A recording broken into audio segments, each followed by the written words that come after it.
Hello friends, welcome my channel রাখি little ওয়ার্ল্ডে। তো আজকে আমরা যে বিষয়টা নিয়ে আলোচনা করব সেই বিষয়টা হলো প্রেগনেন্সিতে কি সিঁড়ি থেকে ওঠানামা করাটা উচিত না অনুচিত, সেই বিষয় নিয়ে আলোচনা করব। আর বন্ধুরা, তোমরা যদি আমার চ্যানেলে নতুন হয়ে থাকো তাহলে আমার চ্যানেলটা সাবস্ক্রাইব করে দিও, যাতে আমি কোনো নতুন ভিডিও ছাড়ার সাথে সাথে তোমাদের কাছে নোটিফিকেশন চলে যায়। তো আজকে আমরা যে বিষয়টা নিয়ে আলোচনা করবো সেটাতেই যাওয়া যাক। প্রেগনেন্সিতে কি সিঁড়ি থেকে ওঠানামা করা উচিত না অনুচিত? আমার মতে বলে প্রেগনেন্সিতে সিঁড়ি থেকে ওঠানামা করা অনুচিত। কারণ কি? কারণ প্রেগনেন্সি যখন সে কনসিভ করে বা প্রেগনেন্ট যখন হয় তখন কিন্তু তার কাছে একটা আলাদা আনন্দের অনুভূতি থাকে, যেটা প্রত্যেক মহিলারা এইটার জন্য অনেক দিন বা অনেক বছর ধরে অপেক্ষা করে থাকে। যারা খুব তাড়াতাড়ি কনসিভ করে আর যারা তাড়াতাড়ি করে না, তারা বহু চেষ্টার পর যখন সে দেখে যে সে মা হতে চলেছে, সেই অনুভূতিটা সম্পূর্ণ আলাদা অনুভূতি, যেটা কোনো কারোর সাথে তুলনা করা যায় না।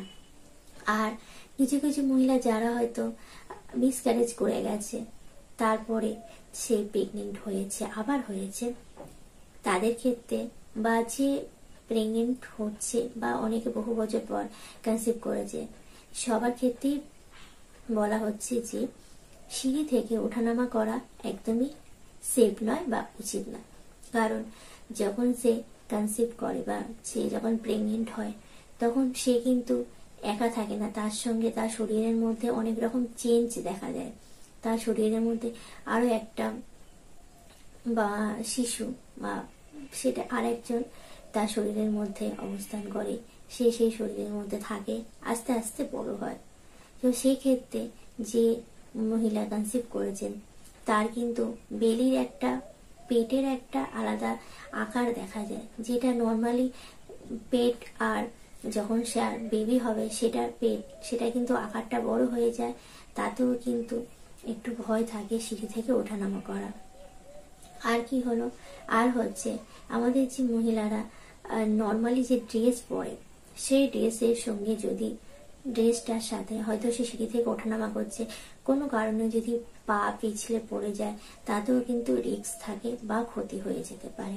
আর কি, যারা হচ্ছে যেসব মহিলারা প্রেগনেন্ট, তারা যে স্লিপারগুলো পরে, যে জুতোগুলো পরে, সেই জুতোগুলো কোনো কারণে হয়তো তার তলায় যদি কোনো কিছু থাকে বা সেটা সিঁড়ি থেকে নামতে গিয়ে কোনো কারণে যদি পা স্লিপ খেয়ে যায়, সে কিন্তু সেখান থেকে পড়ে যেতে পারে, তাতেও কিন্তু ক্ষতি হয়ে যেতে পারে।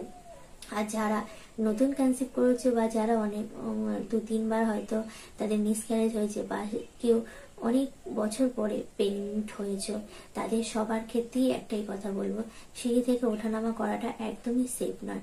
যখনই দেখবে তুমি কনসিভ করেছো তখনই চেষ্টা করবে যে সিঁড়ি থেকে যাতে ওঠানামা না করতে হয়, যতটা পরিমাণে কম না, একদমই বারণ করছি। কিন্তু যদি দেখা যায় যে হয়তো প্রথম 1-2 সপ্তাহ বা 3 সপ্তাহ মতো তুমি ওঠানামা করার পর দেখছো শরীরে অনেক কষ্ট হচ্ছে, তাহলে একদমই ওঠানামা করবে না।